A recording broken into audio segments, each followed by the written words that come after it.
Hello, the world. This is They Will Kill, a true crime podcast. I'm Sadie Eck. And I'm Courtney Eck. And we are still sisters. Sure as shit are. Confirmed? No, actually not confirmed. We've never physically confirmed it with science, but pretty confirmed. Yeah. It's yeah.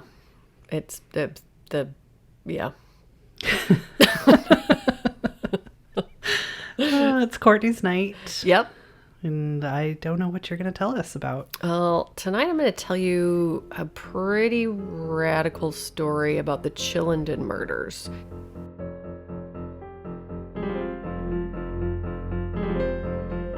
This is a case that's been in the news very much in the last week. Mm-hmm. So strap in.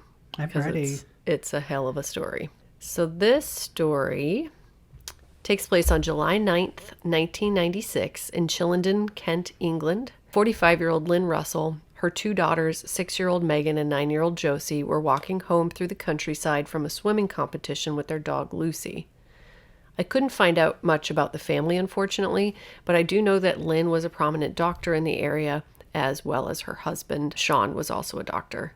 So Lin and her daughters passed a parked car on the way home, and a man jumped out of the car wielding a claw hammer. What? And demanded they give him money. Oh. A claw? What is up with people and their hammers? I hate it. It's because they know. It's because they know that there's just nothing. It's the most gnarly of all of them. So Lin told the man she didn't have any on her. No, she didn't have any money on her, but offered to have him follow her home where she could get some, but he refused. Lin told Josie to run and get help, but the man managed to capture Josie. He then walked the family into the woods, tied the three of them up with strips of Josie's swimming towel, a bootlace, and some tights, blindfolded Lin, and then beat them all unconscious with the hammer and left them for dead. Oh, man. The bodies of the family were found later that day, and the head injuries were so severe they initially told Sean that the family was all dead. Tragically, Lin, Megan, and their dog Lucy did not survive the attack, but Josie miraculously lived and made a full recovery. Police launched an investigation, and there were several eyewitnesses from that day, but almost all of them gave conflicting reports of who and what they saw. Quote, at 4:30 p.m., Isabel Cole saw a clean-shaven man of medium build wearing a dark blue baseball cap and carrying a hammer. Half an hour later, Anthony Rayfield saw a beige car parked with the boot open. The man standing next to the car was small, light-haired, and wiry, aged 35 to 40, and appeared agitated. Nicola Burchill saw a beige car at 4:45 p.m. Its driver was round-faced with chubby cheeks. Okay. Helpful. Yeah, that's not helpful at all. There were more conflicting eyewitness accounts, but you get the idea. 4 hairs were found on Josie's shoe, and red fibers were found on and around Lin's body as well as on the pair of tights that were used as restraints. There was also a bloody fingerprint found on one of the girls' lunch boxes. Police followed up on various leads, and around a year after the murders, they decided to air a reenactment of the case on the Crime Watch program to see if they could generate any tips, and they did. A psychiatrist and 2 nurses called to report that a man that they had worked with, 37-year-old Michael Stone, had been saying alarming things leading up to the Russells' murders, and they thought he might have been the perpetrator. The medical workers reported that on the 4th of July, 4 days before the murders, quote, Stone was becoming increasingly enraged and had aggressively threatened to kill people and their families. The psychiatrist further recalled that Stone had threatened his probation officer with a hammer. The psychiatrist also told police that the threats were so aggressive that they had made him fear for his own safety and the safety of other employees, and the fantasies relayed by Stone seemed to tally, it's a very British case, obviously, with the nature of the attacks on the Russells. Stone specifically shared fantasies about killing children and, quote, running about in the woods. He said that he dreamed of killing children anytime he passed them or took walks in the woods, and also claimed he had attacked people with a hammer in the past. The psychiatrist claimed this, not Stone. I'm sorry. So Stone is in a facility? He is trying like hell to get into a facility. We'll get there in just a moment. Okay. But he's working with this doctor, with the psychiatrist, and then 2 nurses. Okay, but he's just like going on walks next to children he wants to kill. Yeah. Just randomly, any time he sees a kid, he wants to kill him, according to the psychiatrist. Mm-hmm. So he claimed that he had grown so angry with the world that he was, quote, going to do something bad. He had begged medical staff to admit him for treatment, but they wouldn't because he was, quote, too dangerous for a psychiatric facility. No, that's not a thing. Well, it is a thing. It shouldn't be a thing. Well, and so you are so dangerous that you're not being admitted to this facility, and then your doctors are going to turn on you and tell on you for potentially maybe killing somebody. Not definitely killing somebody, which I don't know how it works in the UK, but it seems really fucking sketchy to me. So 2 separate friends also called in to report that Stone fit the description of the rendering that had been aired on the Crime Watch program, and one said he'd seen Stone covered in blood on the day of the murders, which Stone didn't deny, but said it was because he'd gotten into a fight that day. No. Yep. If that's true, that's like Dude, the worst this is timing. One of those ones where it's like, if the coincidences upon coincidences, it's pretty gnarly. So Michael Stone had a terrible childhood and was rejected by the man who suspected to be his biological father and the man his mother later married. His home was extremely violent, and he was eventually placed in foster care where he was abused. Starting at the age of 9, he began using drugs and committing crimes, and had developed a 1,500-pound-a-week heroin addiction by the time he was in his late teens. Oh, no. Fucking fast track to Terrible town. Euphoria. He was in Euphoria. Yeah, Right? Euphoria is based on his upbringing, apparently. Oh, man. Quote, he served 3 prison sentences in the 1980s and 1990s for robbery, burglary, grievous bodily harm, and assault occasioning actual bodily harm. He was known to carry weapons, including knives and guns, and would also attack victims with ammonia squirted from a Jif lemon bottle. What? What a dickhead. God. I told this story about how I was driving down the road one time and had my window open and I felt something like burning hit me in the middle of the forehead. Yes. And my first thought was that it was a kid had shot bleach through the window or like acid with a super soaker, because that was happening around then.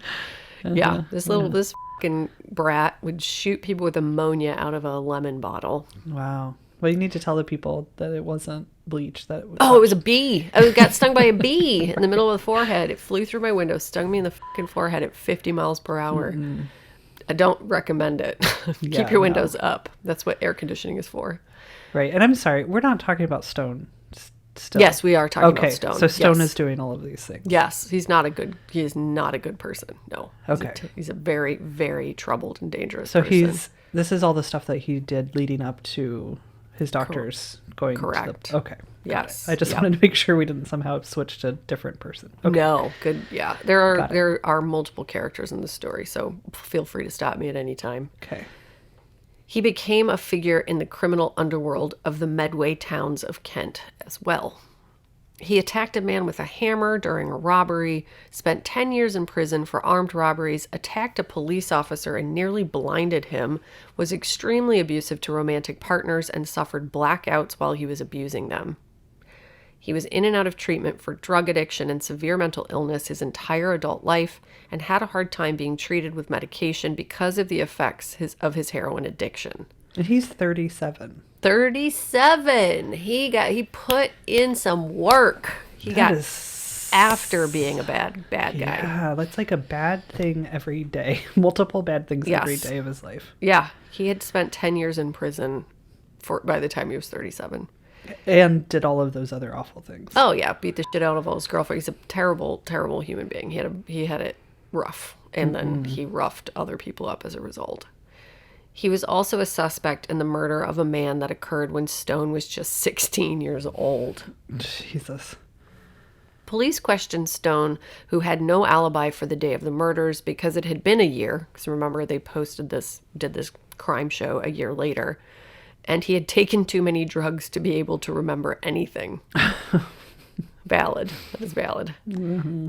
He did have one receipt that confirmed that he had been 40 miles away from where the family was murdered on the day of the murder, but the timestamp on the receipt gave him plenty of time to travel back to the area and carry out the murders later in the day. He told the police that he'd never heard of Chillenden, but friends testified that he knew the area, quote, like the back of his hand, and had actually lived 2 miles away from the crime scene as a child. At the time of the murder, Stone lived 30 miles away, so police had a hard time establishing a motivation for him being in the woods that day, but they learned that a lawnmower had been stolen from a home just a couple of 100 yards away from the crime scene on the day of the murders, and Stone tried to sell someone a lawnmower just a few days later.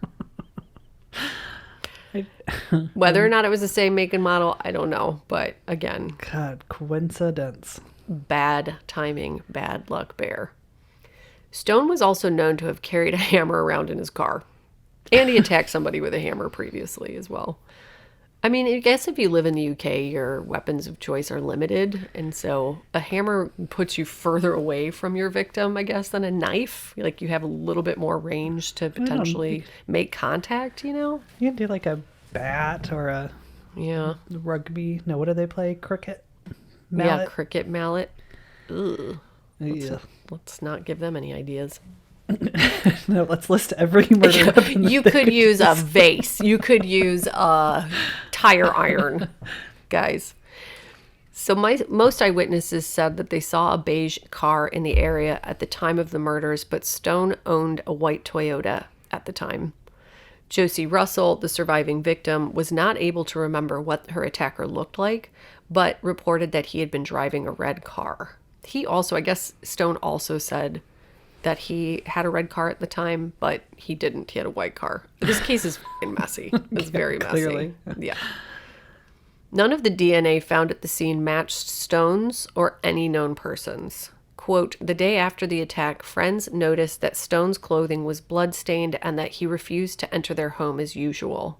They also noticed bloodstains on his toolbox in his car and on a blue sweatshirt. Stone claimed that this was as a result of him being in a fight, although no marks on Stone were seen.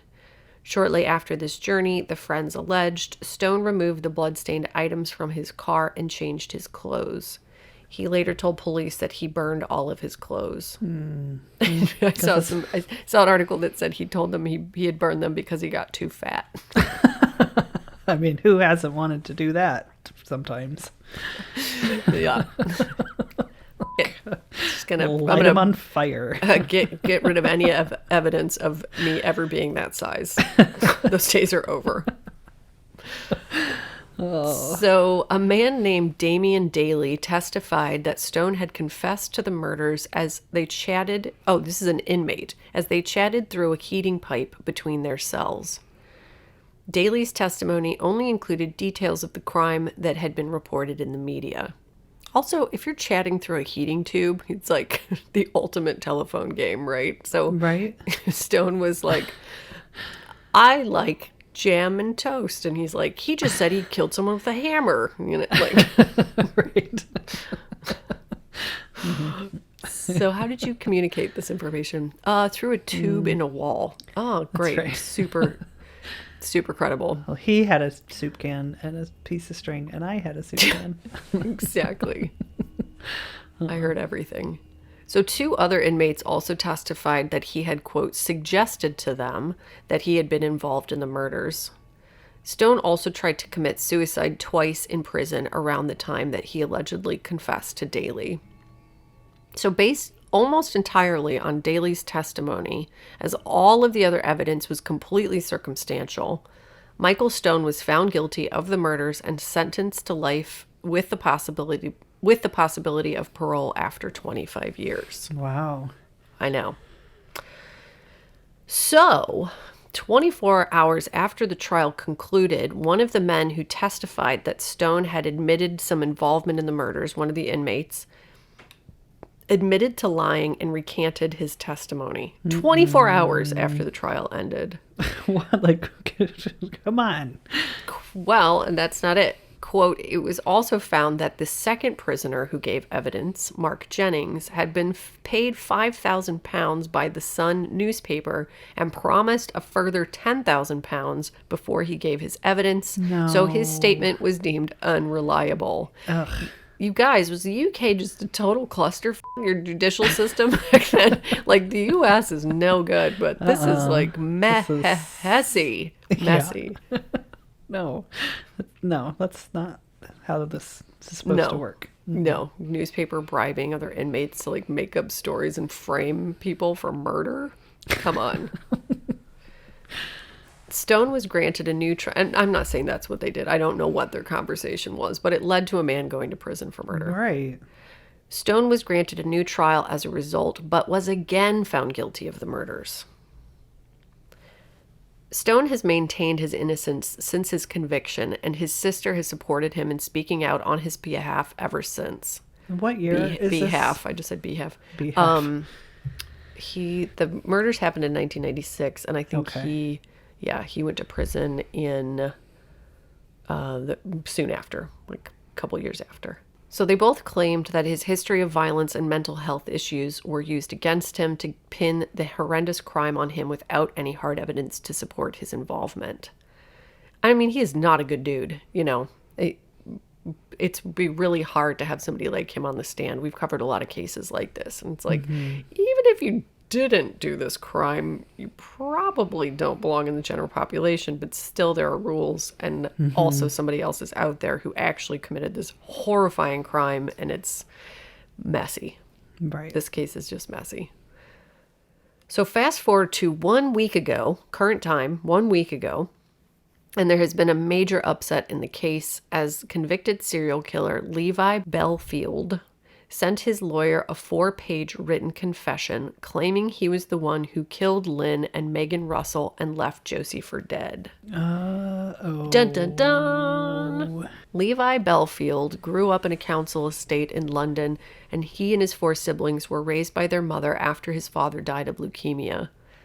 People who knew Bellfield said that he was, quote, lovely at first, charming, then completely controlling and evil. Police said that he was nice and charming at first, but would switch on a dime and become evil and nasty without warning. I don't like that. Chills. Uncomfortable. When Bellfield officially confessed to the Russells' murder last week, and side note, I found a BBC show from 2019 that alleged he's been confessing informally to other inmates for years. He was serving a life sentence without the possibility of parole for the murders of 4 other women and girls. That he killed with a hammer and left for dead in the woods? Spoiler alert, Sadie. Sorry. Nope, it's all right. I didn't think we'd get that lucky. Yeah, not all of them, but homeboy has an MO. Oh. So Millie Dowler was a 23-year-old girl who disappeared after leaving the Walter-on-Thames train station on March 22nd, 2002, and her body was later found in Yateley Heath Woods 6 months later. And I think it's pronounced Thames. Thames? Thames? I think Thames. Bellfield was charged with the kidnapping and murder of Millie in 2010 and was also suspected in the attempted kidnapping of 12-year-old Rachel Cowles, who somebody attempted to kidnap her on the same day that Millie went missing. Marsha McDonnell was beaten to death by a blunt object to the head after getting off of a bus near her home in February of 2003. She initially survived the attack, but died in the hospital 2 days later.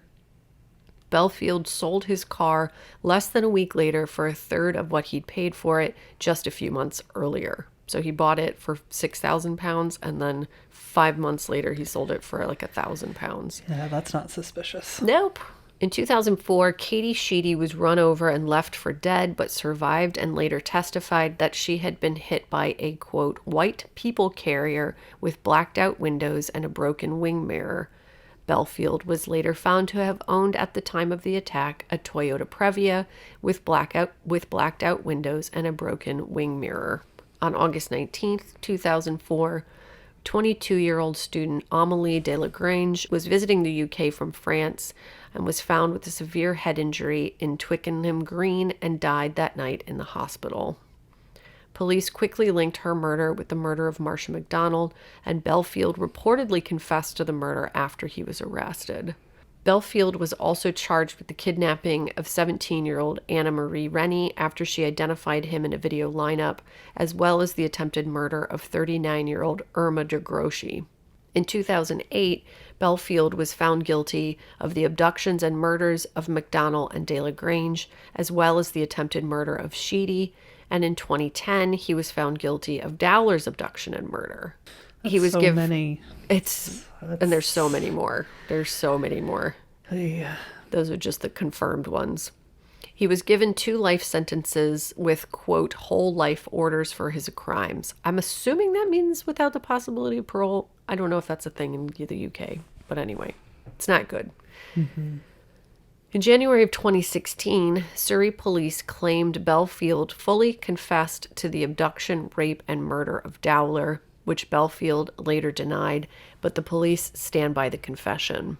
Bellfield remains a suspect in a number of other disappearances and murders dating back to 1980, including his girlfriend when he was 14 years old, Patsy Morris, who was murdered in 1980.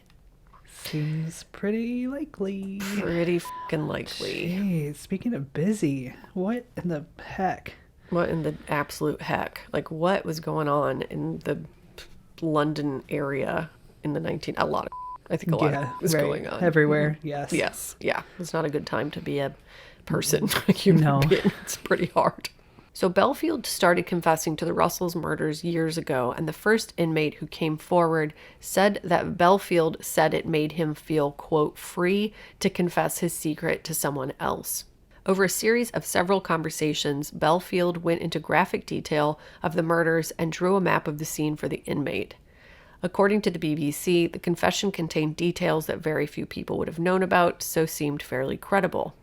The inmate said the conversation started after a TV program about the Russells' murders aired, and the inmate said that Bellfield was visibly shaking while watching the show. The inmate alleged that Bellfield said that his encounter with the Russells was purely a coincidence and he simply noticed them walking by. He said that he approached them carrying a hammer and Lin Russell screamed at him not to hurt her children. He said he then struck Lin several times, followed by Josie, then Megan, and then the dog. He said he was very surprised to learn later that Josie had survived the attack. When the inmate said that he would have been worried about being spotted so close to the road, Bellfield assured him that he had attacked them far enough away from the road that he wouldn't have been seen. The confession lines up with Bellfield's MO, as it is believed he killed Marcia McDonald and Amélie Delagrange in random blitz attacks with a hammer. Interestingly, Stone and Bellfield are in the same prison. Oh no. And Bellfield claims that Stone has asked him repeatedly to admit to the murders over the years, but Stone denies that allegation. Bellfield's girlfriend from the mid-90s, Joanna Collings, said that she had become increasingly concerned by his behavior around the time the Russells were murdered. She said she found a fashion magazine in their trash can, and someone had stabbed out all of the faces of the blondes. Oh my God. No. Put the magazine down, walk out backwards from the house, and keep walking backwards down the street until you are in a different part of the UK. No. When your life becomes an actual horror movie. Yeah. She also, that wasn't it though, she also found her father's jacket with the interior pocket cut out and a balaclava and large carving knife, and confronted Bellfield about all of it. She said that he would wear the jacket and balaclava, and armed with the knife, he'd go to an area near near a nearby train station that dead-ended with like a fence. So it was impossible to leave once you were in that area, and would wait and hunt for young women and girls to attack. This occurred in 1996, the same year the Russells were murdered, and she fully believes he's responsible for all of the murders he's ever been accused of. So in the letter Bellfield sent to his attorney, he mentioned seeing a lady following him in a beige Ford Sierra as he fled the scene. Quote, "As I left, I pulled out of Cherry Garden Lane, then out onto another little road where I pulled out in front of the lady. I kept looking in the rearview mirror at her while also checking my face for blood."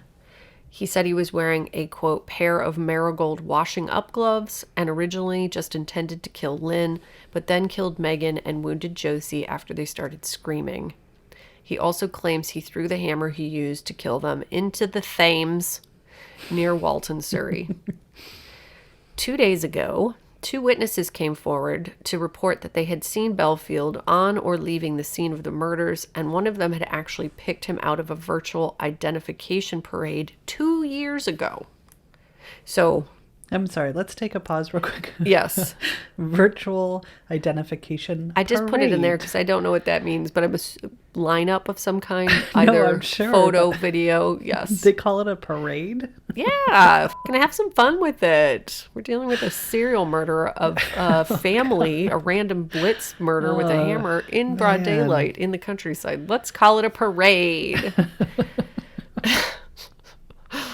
No. So 2 years ago, she had identified him as the person she saw on the scene, but Michael Stone was already in prison for it, so They didn't care.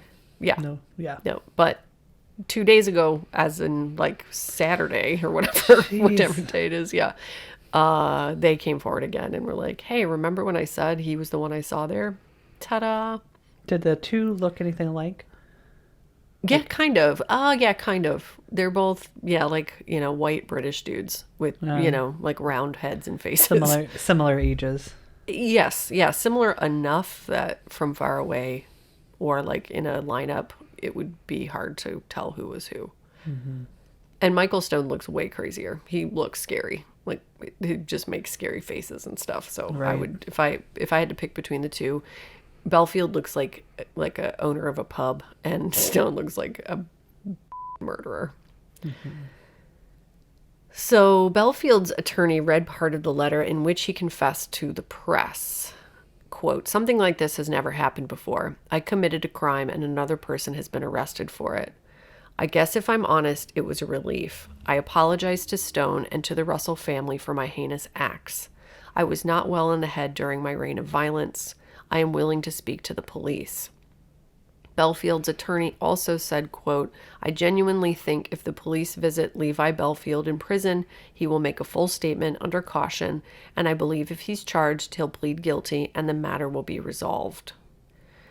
Michael Stone's sister, who I mentioned before, has been outspoken about his innocence from the beginning, said, quote, "Bellfield has come out with a lot of facts that can be checked, including information about the murder weapons." Ms. Stone, who has campaigned tirelessly for his freedom, said, quote, "I don't believe he would have made this confession if his mother was still alive," meaning Bellfield.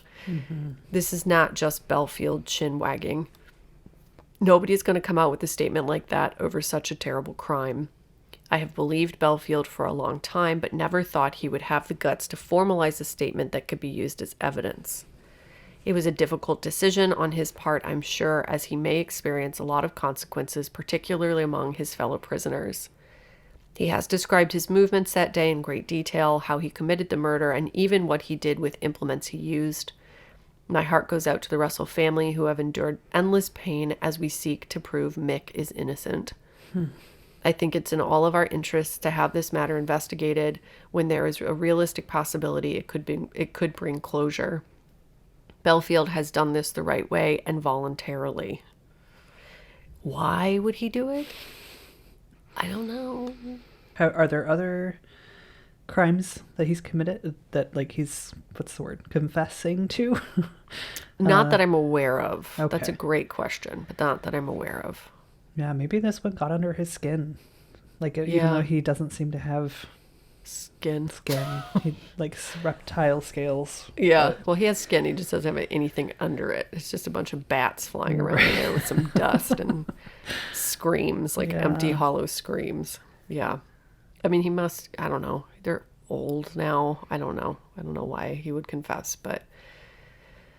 So there was a section of bootlace that had been found at the scene that was reported lost for some time and has been recovered recently. So there was the bootlace in the 90s that they tested, and I guess they like tested it into obliteration or whatever they call it. Yeah. But now, ta-da, oh, we have more bootlace. So the CCRC is reportedly testing the lace for DNA evidence to help corroborate Bellfield's claims right now. Yes. I know. So I looked for more information about the Russells, but unfortunately, if anything exists, it's been buried under years of press about Stone and Bellfield, of course. Mm-hmm. I did find that Josie and her father moved to Wales after the attack, and as part of her rehabilitation, Josie had to learn to talk again, but later went on to attend college to study graphic design and is now a successful textile artist. Oh, good. Quote, Josie produces abstract landscapes from textiles, making use of mixed, often recycled fabrics, as well as buttons, beads, wools, and threads. She used applique techniques, and her work can be hand or machine stitched. Awesome. Quote, I know. Quote, my work brings together a passion for fabrics, the landscape where I lived, and my concern for the environment, she said. No. Josie's debut in 2010 completely sold out, and as of 2021, Josie was engaged to a fire alarm engineer and is looking forward to starting a family, and she actually bought the home her family lived in before the attacks that took her mother and sister's lives. Oh. That is a cuckoo f***ing bonkers what the f*** story of the Chillenden murders. I'm so curious to see what happens. I am too. I mean, I think this is one of those stories where we're like, I think we know what happened. I think Bellfield did it. Mm-hmm. I think it's pretty clear. I think Michael Stone's mental illness was used against him. Yeah, seems like it. And he was not a good guy, but he was like begging for fucking help and treatment, and the people he was begging to help him betrayed him after they abandoned him. Yeah. They should be like, okay, Stone, you can get out of prison, but the psychiatrists and nurses that betrayed you need to take your place now, because he spent his entire adult life, the majority of his adult life in prison. Right. Well, and I mean, I know that patient-client privilege doesn't count if he came and said, like, I murdered these people. Right. But he never said that, right? No. They were just like, he's weird and he likes hammers. And yeah, he said he's got fantasies of killing children and in the woods. And anytime he's in the woods, he wants to kill children. But it seems like all of that would still be covered under the privilege. But I don't know if the UK does that there. Right. That's my question. Do they do that? And did they do that in 1996? Right. Because maybe they do it now. I don't know how long we've had that in place in the United States either. But yeah, I don't think that it is legal or ethical to tell on your patient if they haven't just outright told you that they have or are going to kill someone specifically. I don't know even if, like, I'm going to do something bad. Like, that's not a confession to a murder or premeditation of a murder, in my opinion. No. Right? Right. So that sucks. That's a sucky one, man. That's really a sucky one. Yeah. Yep. Because Michael Stone he's not a good person. You know, he's made very, very fucking poor choices. But if you are, like, actively begging for help, you are aware of your issues and you are, like, begging for the system to help you, and they abandon you, that sucks, man. Yeah. It sucks big time. Sucks. That major sucks. Yeah. Especially considering he had done his time for his previous crimes. He's trying to get off drugs, trying to get better, I'm assuming. I don't know. He's probably, who knows, but that sucks. And then the fucking family, the actual murderer, the serial killer. Luckily, he's in prison. Like, he went to prison for other crimes. But had he been caught for those crimes, those other women would have died, because he killed all of those women after he killed Lin and Josie. Or throw Lin in my Megan. desk. Yep. Yeah. No, not cool. They're just like, beige car, chubby.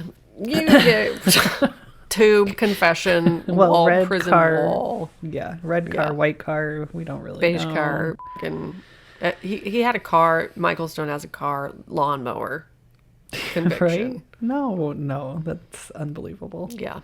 Well, it was 10-2 his conviction. So I guess in the UK too, it doesn't have to be unanimous. Yeah.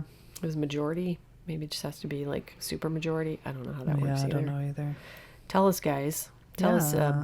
barristers and solicitors, And what do they call them? wig makers, Police. PCs. constables, DC, DC. DC Eck. Good one. Thank you. Eck. Thank you. If Josie somehow finds this and listens to it, and good for you, babe. Yeah, I'm so sorry for your family. That's just an unbelievable thing to have to endure.